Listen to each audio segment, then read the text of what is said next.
नमाज अफजलुल इबादत है, नमाज इफ्तिखार अबदियत है, नमाज मेराज मोमिन है। नमाज के जरिए कब्र को आरास्ता किया जा सकता है, नमाज के जरिए आखिरत को संवारा जा सकता है, नमाज के जरिए अल्लाह की रजा हासिल की जाती है, नमाज के गुनाहों से बचाती है, नमाज माने मुनकरात है। तो नमाज एक अजीम इबादत है, अफजलुल इबादत है। अस्सलातु इमादुद्दीन, मन अकामहा फक़द अकामद्दीन व मन तरकहा फक़द हदमद्दीन। रहमत आलम सल्लल्लाहु अलैहि वसल्लम फरमाते हैं कि नमाज दीन का सुतून है। जिसने नमाज को कायम किया उसने गोया दीन को कायम किया, और जिसने नमाज को तर्क किया उसने गोया दीन को ढा दिया। तो जो लोग नमाजों को तर्क करते हैं, नमाजों को कज़ा करते हैं, वो लोग गौर करें कि नमाजों को कज़ा करके, नमाजों को तर्क करके वो दीन की इमारत को कायम कर रहे हैं, दीन की इमारत को ढा रहे हैं। क्या कर रहे हैं? हमारे अस्लाफ ने क्या दर्स दिया है हमें? नमाजों की पाबंदी करें, नमाजें उनके वक्तों पर अदा करें, खुदारा एक वक्त की भी नमाज न छूटे। आज कितनी आसानी से लोग नमाजें कज़ा कर देते हैं, अफसोस की बात है।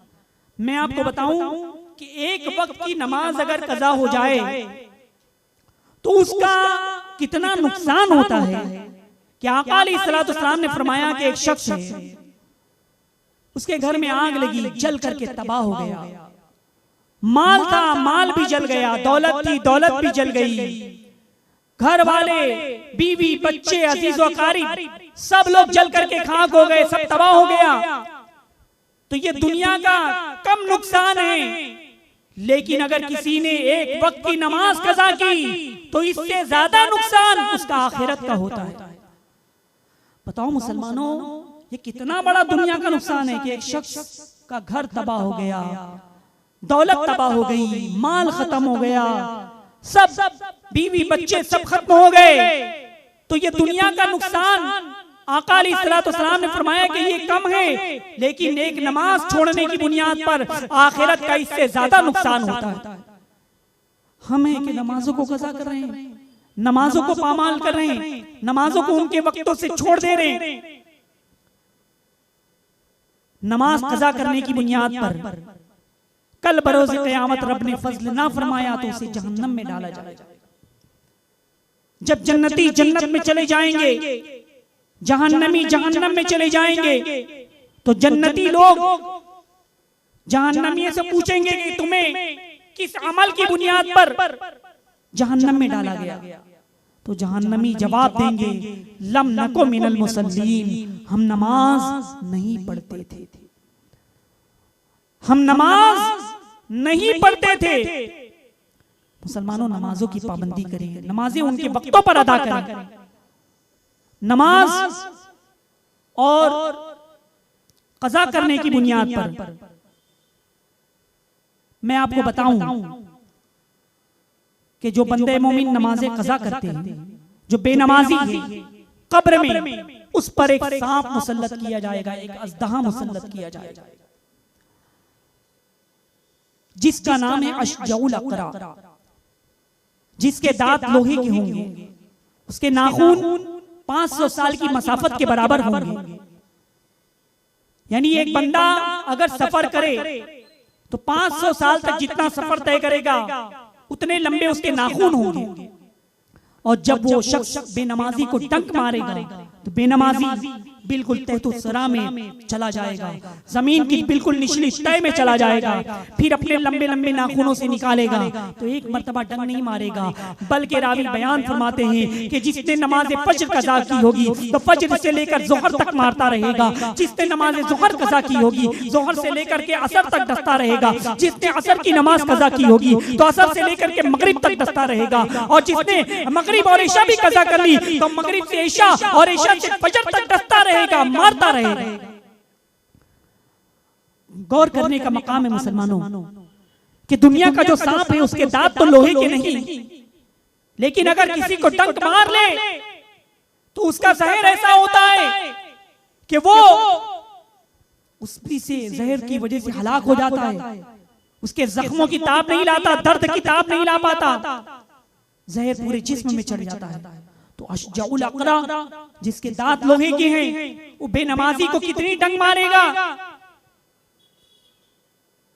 क्या हमारा ये कमजोर बदन जहन्नम के अजाब को बर्दाश्त करने का मुतअम्मिल है? क्या हमारा ये नाजुक बदन कब्र के अजाब को बर्दाश्त करने का मुतअम्मिल है?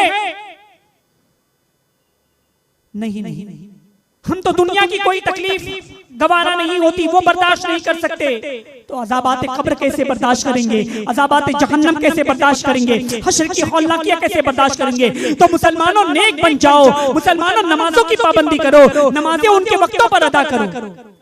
रहमत आलम सल्लल्लाहु अलैहि वसल्लम फरमाते हैं, आखिरी बात अर्ज करके फिर अपनी गुफ्तगू समेटता हूं। आका अलैहिस्सलाम ने फरमाया कि जहन्नम में एक वादी है, उस वादी का नाम गई है, उसमें एक कुआं है, उस कुएं का नाम हबहब है।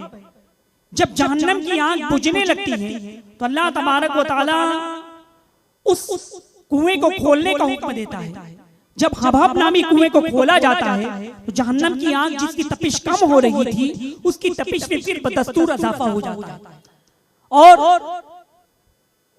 मैं आपको बताऊं कि जहन्नम की आग उसकी तपिश कम होने लगे, और खुद जहन्नम की आग उसकी तपिश कितनी है, यानी दुनिया की आग से 70 गुना ज्यादा तपिश वाली है जहन्नम की आग। जब मशीयत ने आग को जमीन पर भेजना चाहा तो उस आग को 70 मर्तबा रहमत के ठंडे पानी से धोया गया, फिर वो आग दुनिया में भेजी गई और हमारे इस्तेमाल के और खाना पकाने के लायक हुई।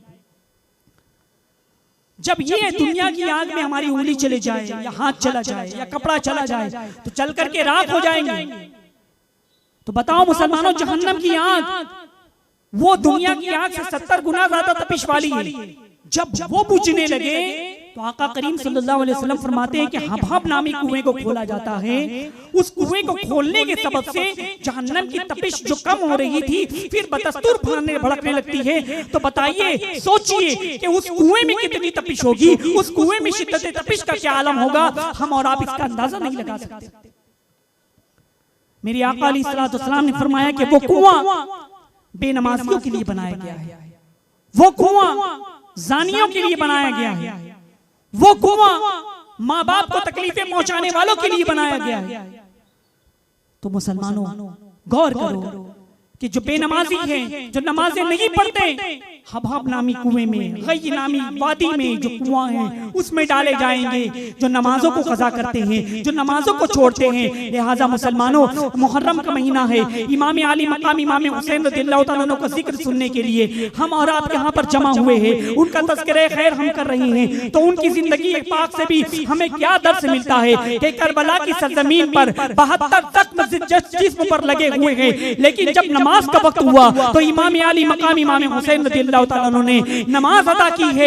ऐसे आलम में भी आप नमाज नहीं छोड़ी और सजदे में आपकी रूह कफ़स उंसुरी से परवाज कर गई। तो अज़ीज़ान गिरामी, इमाम की जिंदगी पाक से भी हमें क्या दर्स मिलता है कि इमाम आली मकाम इमाम हुसैन रज़ियल्लाहु तआला अन्हु की जिंदगी पाक से भी नमाज का हमें दर्स मिल रहा है। लेकिन हम हैं कि उनसे मोहब्बत करते हैं, उनसे उल्फत रखते हैं, उनका नाम लेते हैं, उनके दीवाने हैं, लेकिन हम नमाजों को पामाल कर रहे हैं, नमाजों को कज़ा कर रही हैं, नमाजों को तर्क कर रही हैं। लिहाजा मुसलमानों, ये अहद करो कि हमसे कोई भी नमाज कज़ा नहीं होनी चाहिए, हमसे कोई भी नमाज नहीं छूटनी चाहिए, हमसे कोई भी नमाज किसी भी वक्त की तर्क नहीं होनी चाहिए। अल्लाह तबारक व तआला से दुआ है कि हमें नमाजों की पाबंदी करने की तौफीक अता फरमाए और हमें सैयदना सिद्दीक़ अकबर रज़ियल्लाहु तआला अन्हु के नक्शे कदम पर चलने की तौफीक अता फरमाए। उनके सदक़े में हमारी मुश्किलात, हमारी परेशानियों को दूर फरमाए। वमा अलैना इल्लल बलाग। अस्सलामु अलैकुम व रहमतुल्लाहि व बरकातुहू।